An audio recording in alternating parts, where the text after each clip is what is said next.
Caro aluno, cara aluna, eu tenho certeza que nesse momento você está fazendo algo muito importante. Você está respirando. Respirando o quê? Respirando ar. Porque o ar te envolve. E aí surge uma questão. O ar tem peso? Tem. Qual o peso do ar? Imagine um quadrado de 1 metro por 1 metro. Tá aqui no chão. Um quadrado de 1 metro por 1 metro. E aí imagine uma coluna de ar em cima deste quadrado. Do chão até a alta atmosfera. Você tem ideia de quanto ar existe aí? Por volta de 10 toneladas. 10 toneladas de ar em cima de um quadrado de 1 metro por 1 metro. 10 toneladas de ar em cima de você. Lembrando que peso igual a m vezes g. Ou seja, a força que este ar está exercendo nesse quadrado é de aproximadamente 100 mil newtons. 10 toneladas de ar em cima de você. E, como pressão é força sobre área, podemos dizer que num quadrado de 1 metro por 1 metro existe uma pressão de 100 mil newtons por metro quadrado, que é chamado de pressão atmosférica. 100 mil dividido por 1, 100 mil newtons por metro quadrado. Essa é chamada pressão atmosférica. E a próxima pergunta: por que você não é esmagado por este ar, por essa pressão, por este peso de 100 mil newtons de ar? Por que você não é esmagado por isso? Por uma razão muito simples. Porque existe ar dentro de você. Aí a pressão de dentro fica igual à pressão de fora, há um equilíbrio. Vamos ver alguns exemplos da pressão atmosférica. Descer a serra. Você está numa posição de uma certa altitude. Quanto maior a altitude, menos ar existe sobre você. Então imagina o seguinte, você está aqui na montanha e vai. Você está aqui e vem para cá. Ora, a quantidade de ar que existe aqui é menor que a quantidade de ar que existe aqui. Então a pressão atmosférica na altitude é menor que a pressão atmosférica no litoral, por exemplo. Quais as consequências disso? Se você está descendo a serra, o que é que vai acontecer? Muito bom.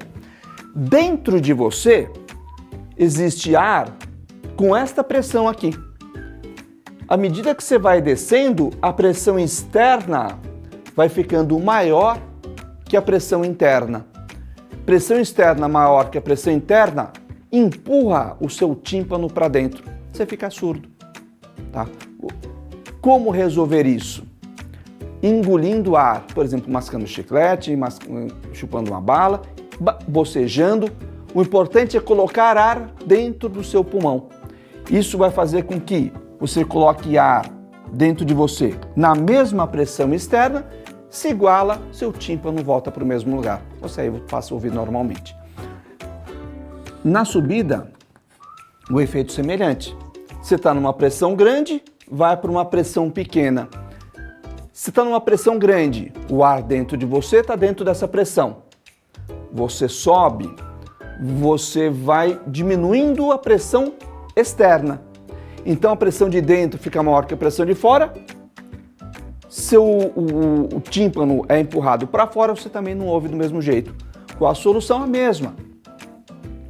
Você começa a colocar ar para dentro de você, bocejando, mascando chiclete e etc. Da mesma maneira.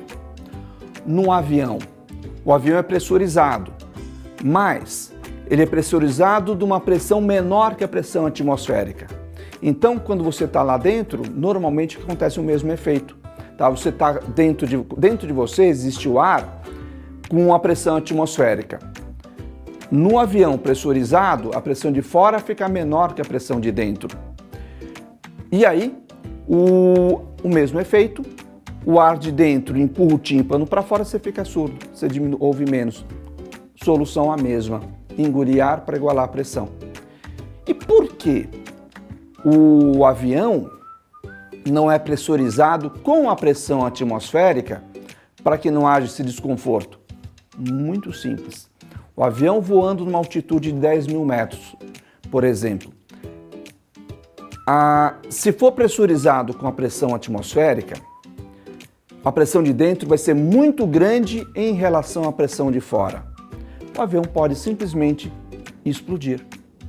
E isso já aconteceu muitas vezes, tá? No início da aviação.